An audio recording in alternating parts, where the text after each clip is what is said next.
What's up guys, Jeff Cavalier, AthleteX.com. Today I want to talk to you all about the ab wheel rollout and more specifically, how to nail it every single time. Because if you don't, this exercise does not belong in your ab training routine for two reasons. Because at best, you're looking at a major waste of time. And at worst, you're looking at an exercise that could actually cause damage to your lower back. But if you do get it right, it's a great exercise that belongs in your training routine. So here's what you want to do. You want to focus on three separate areas. One is the setup. The second part is the execution, and the third part is pulling the wheel back to you.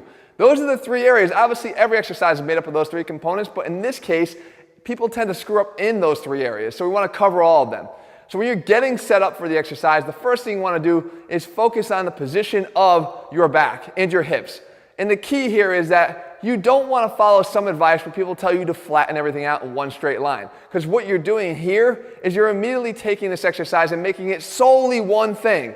And that is, at least as far as the abs are concerned, and that is an anti-extension move. And while that is a tremendous component of this exercise, it's not the only one. So when you get into this position here and then you roll out, which is what people will advise you to do, they're basically letting the lats do all of the work. While this could be a great lat builder, especially if you don't have weighted options at home, that's not the focus of the move. We're not doing straight arm pushdowns here to build our lats. What we're trying to do is develop the strength in our core. And we know that one of the functions of the core is to flex the spine, but it doesn't mean we have to get an overflexion of the lumbar spine.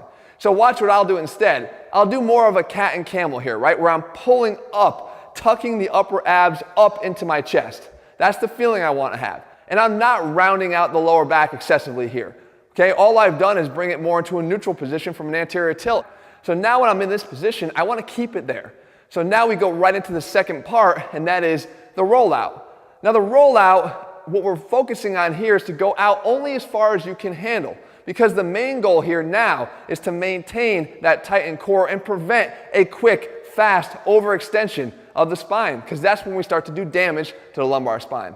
So when we go out only as far as we can handle. Beginners might only go out as far as I'm showing you here, whereas the more advanced, you can go all the way out. As a matter of fact, you can even hold it for a short period of time when you're out there, and then come back. So you go out as far as you can handle, but the key point is to make sure that at no point do your abs give out and your low back cave in. You want to keep that nice and tight throughout.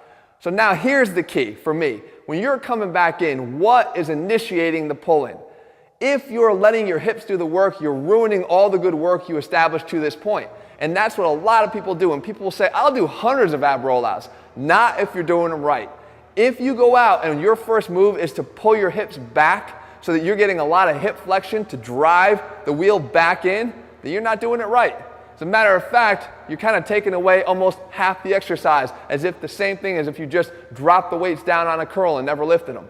What you want to do here is never let the hips lead the way. Make the wheel and the hips move together. Now you can test yourself, and there's a great way to make sure you're doing this right. Watch here what I do. I back myself up against the bench, and I start by having my butt in contact with the bench as I sit back.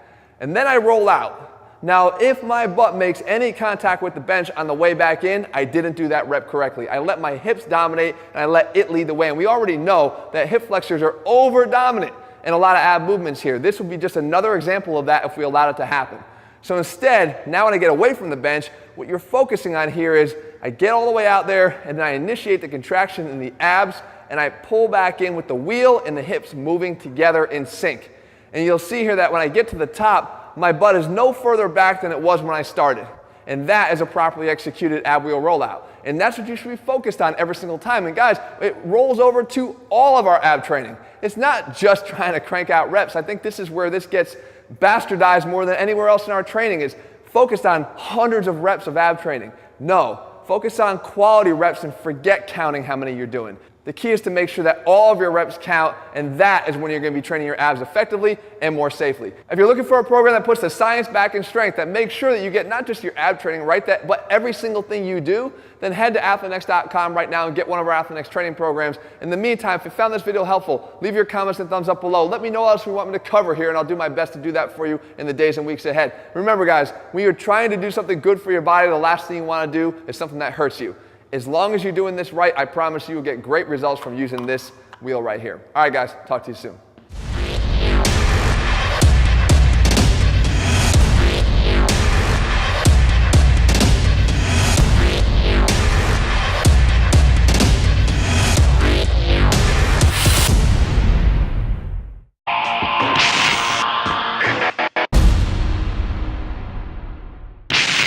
What's up guys, Jeff Cavalier, AthleteX.com. Today I want to talk to you all about the ab wheel rollout and more specifically, how to nail it every single time. Because if you don't, this exercise does not belong in your ab training routine for two reasons. Because at best, you're looking at a major waste of time. And at worst, you're looking at an exercise that could actually cause damage to your lower back. But if you do get it right, it's a great exercise that belongs in your training routine. So here's what you want to do. You want to